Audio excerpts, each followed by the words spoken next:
Voilà, shalom peuple de Dieu, nous vous bénissons dans les noms précieux de notre Seigneur Jésus-Christ. Nous avons juste une petite exhortation à vous donner et à vous éveiller par rapport au retour de notre Seigneur Jésus-Christ. Vous savez, bien-aimés, nous sommes en train d'attendre le retour de notre Seigneur Jésus-Christ et nous vous annonçons encore aujourd'hui que Jésus revient bientôt. Peu importe les raisons que vous pouvez avancer dans vos cœurs ou par rapport aux diverses doctrines ou enseignements que vous avez entendus et de certaines doctrines qui nous disent déjà que Jésus est déjà venu ou Jésus ne viendra pas. Frères et sœurs, croyez-moi que Jésus est en train de venir. L'enlèvement aura lieu bientôt par rapport aux signes que Christ avait donnés dans Matthieu 24.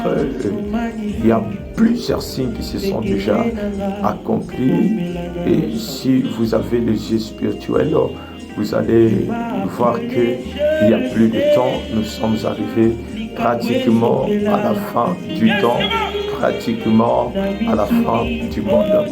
Alors, nous voulons vous annoncer que veillez sur votre âme, lavez votre cœur, laissez le péché, abandonnez les histoires du monde, n'enviez pas le monde parce que ce qui va nous rendre participants à l'enlèvement, c'est nos actes, c'est notre comportement.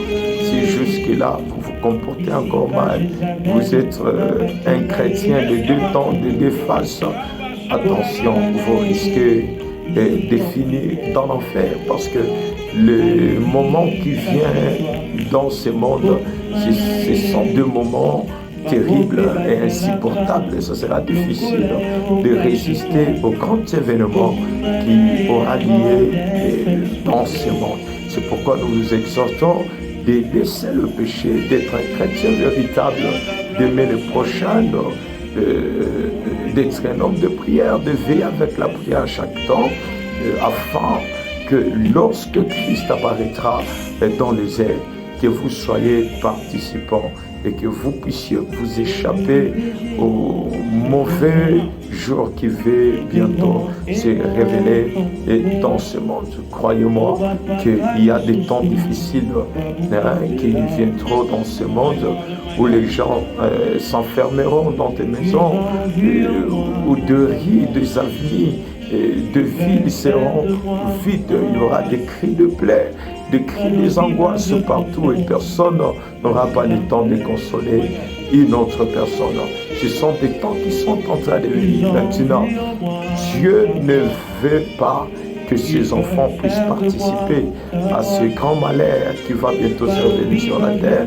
C'est pourquoi il avait déjà investi depuis de siècles, il avait envoyé son fils Jésus-Christ afin que quiconque croit en lui s'échappe au mauvais malheur, aux mauvaises circonstances qui va bientôt se révéler dans ce monde. Alors frères, je vous exhorte encore de vérifier vos chemins, de laisser le péché et de laver encore son cœur. Ne vivez pas comme si vous êtes éternel dans ce monde. Tout doit bientôt finir dans ce monde. Dépouillez-vous de toute œuvre du monde. Corrigez surtout la discipline. Corrigez surtout votre comportement. Parce que ce qui va nous rendre participants à l'enlèvement et ce qui nous amènera à l'enfer, c'est notre comportement. Ce n'est pas le dîme, ce n'est pas le langue, ce n'est pas le profession, être prophète ou apôtre. Ce qui va nous amener au ciel, c'est notre comportement. Alors veillez bien sur votre comportement, changez, croyez en Jésus. Si vous n'êtes pas baptisé, cherchez le baptême, cherchez une église d'attache afin que vous soyez participants à l'enlèvement qui aura lieu. Veillez dans la prière, dans la lecture de la parole de Dieu. Bientôt là, tout doit finir dans ce monde. Que le Seigneur vous bénisse et vous remplisse de sa puissance. Amen.